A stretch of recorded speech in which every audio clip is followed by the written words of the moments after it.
everybody. It's Christy and Nancy from Tales of the Ravenous Reader. We are here at Kepler's. It's like we're doing the bookstore tour for our book talk recently, because it's the Caraval launch. Caraval. I'm going to say it right at some point. Thank you, audiobook, for fixing that for me. But tonight we're actually here to talk about another book. A Study in Charlotte. We are so excited. We just finished this book. We haven't read the same book in quite some time. It's been a long time since we read the same book. So we are excited because we both just finished this because she and Jeff Sentner are doing an event here March 16th. That sounds right. I think so, March 16th. Yeah. Just a couple days. Yeah, the day after. Yeah. So we thought we would talk about our thoughts about A Study in Charlotte before we go on to read the second book in the series, which August in the yeah, something about August. So in any case, Nancy, what was this book about? It was a book about the great-great-great-great-great-great-great-great-grandchildren of Sherlock Holmes and Watson, and they, for whatever reason, they end up being attending the same school, and a murder occurs, and it's pointed towards them, and so they embark on a quest to figure out who it is that's trying to frame them for this murder and other things that happen from that point on, which is pretty fascinating.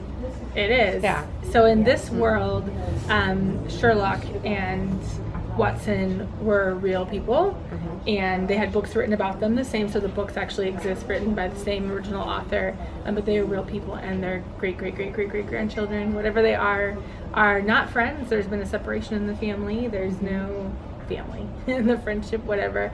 There's no camaraderie there. Things have changed a lot. And Holmes and the Sherlock side is a female. Yes. And it's she is great. I really liked her. Yeah. I really liked her. She has her flaws, and she knows it, but she's brilliant, and she can kind of look at you and figure out everything about you just by looking at you, and she can deduce everything. It's fascinating the way she goes through that process. That's one pretty cool. It's not a retelling, which I really enjoyed about it. Like, it's really easy for this to have been a retelling, and it's not a retelling. So it's a completely original story, but there are a lot of pieces to the original story in there. It's really interesting how they end up bringing the original story into it, and how they kind of link it to this story that's going on right now, and that's a really cool part of it. Since, I hate to say this, I'm not a big Sherlock fan. It's not Robert Downey Jr., it's not happening. So I'm not a big Sherlock fan, so I wasn't hip to the clues that were being presented. But as she said, I did a lot of research afterwards because I'm also not a Sherlock fan. Though I tell you what, now that I've read it, I'm like, and somebody had told me that the BBC Sherlock is only 3 episodes a season, so there's like not that many episodes. I could watch it all. It's like less than one real TV series worth. I'm like, now I totally want to watch it. So I'm intrigued. But the murder that takes place, the clues that are left are related to the original stories. So there's bones thrown in there for those that are real big fans of the original series, but it's not overwhelming. It's not like we as new readers with no knowledge. My only knowledge of Sherlock is watching like 1 or 2 seasons of Elementary, which is not people who are Sherlock fans hate. so I don't have a lot. I never watched that one. And I don't think that's on anymore, is it? I don't see. I stopped watching it because I got bored, so I don't know. But I love the characters in the story. I really do. I love the badass female character, but then I also loved Jamie Watson, who is the grandson. Yeah, I think a little obsessed. Obsessed with Charlotte. It's really cute how he's trying to figure her out.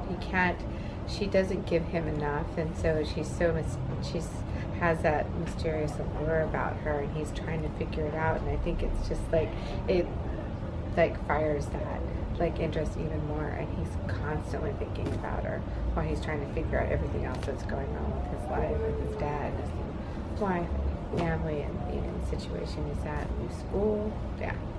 And being framed for murder. No big.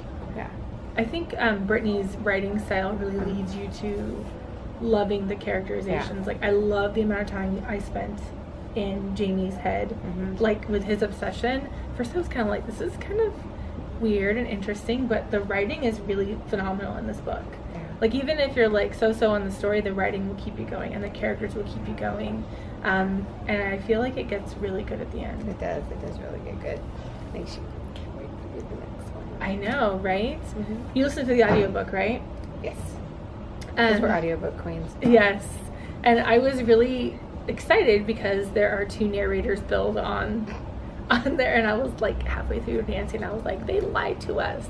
There's not 2 narrators on there. Well, there is. The very last chapter is Holmes being like, oh, let me give you the real truth about this. So it was on there, but it's not dual narration like I usually typically like. Yeah. So I'm wondering how the next was going to be, if it's going to be more of her voice that comes through. Because it's nice, I guess, not having to hear it, because she's the one that's like thinking of all the stuff. So it's nice to be surprised by it when she says something. When she's like, oh, and then like, oh, all the stuff's going on. So yeah. The writing is addictive. The characters are addictive. The story for Sherlock fans is probably pretty addictive. Certainly turned me into wanting to be a Sherlock fan. So, can you think of other books that are similar? But I know there's probably one that's very bubbling in my head, and I can't think of. Oh, my goodness, it's a pretty one with green cover. That is not helpful. There's a lot of books with green And then covers. Things we read with the green cover, and then we really liked. Oh my goodness, that's horrible. I really liked the book, and now I can't remember. We both really liked it. Yeah, but it's not. It's set in a different time. Stalking Jack Oh, the Ripper. yes. I'm like, what? Stalking What are you Jack the talking Ripper. about? So it's really pretty. It's a pretty book, but it's a really great story too. Where you have a kick-ass female that's in there with a male, and then they're trying to figure out these crimes that are going about. So it's set in a different time and age and everything, but it's kind of along the same vein. And it's a familiar story that that is not completely just a retelling, which I mean, retellings are kind of like all the rage right now. So to have an original story with elements of an older story is wonderful. So, yeah, it's pretty good. I think of for right now, but it's a really good book, so you definitely need to read it. And I hope you stay tuned, because we will be. It's exactly relating to them. And of course, we will have a recap of the event. Jeff Sentner is phenomenal, and the fact he blurbed this book. I believe he blurbed this book. Maybe he's blurbing the next book. Yes. He really loved this book. That's how I even heard about it. Where did it go? Oh, here's the next one. The last of August. And August is something that we are now familiar with. I'm not going to give it away, because there's definitely, it definitely makes a big difference at the end. Yeah.